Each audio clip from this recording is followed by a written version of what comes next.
ఒక జయంతికి భోజన సమయానికి అనేక మంది భక్తులు, వందలాది సాధువులు గుంపులుగా వచ్చారు. సాధువులలో చాలా మంది భిక్షగాళ్లు ఉన్నారు. ఆశ్రమాధికారి వారి తోపులాట గమనించి ముందు ఫలానా ఘరానా పెద్దలకు పెట్టి తర్వాత సాధువులకు పెట్టవచ్చని, సాధువులకు 1 గంటకు భోజనం అని ప్రకటించి సాధువులందర్నీ తరిమేస్తున్నాడు. హాల్ అంతా పెద్దలతో నిండింది. కాని ఎవరి సన్నిధిలో భోజనం చేయాలని ఆపేక్షపడి వచ్చారో ఆ రమణ భగవాన్ అక్కడ లేరు. ఆశ్రమాధికారి కంగారు పడి భగవాన్ కోసం ఆశ్రమావరణ అంతా తిరుగుతున్నాడు.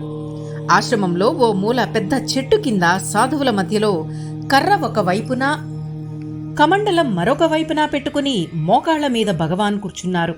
అధికారి చూసి కలవరపడుతూ, భగవాన్, ఇదేమీ అన్యాయం, తమరిక్కడ కూర్చున్నారు, అక్కడ అంతా మీకోసం ఎదురుచూస్తున్నారు, దయచేయండి స్వామి అన్నాడు.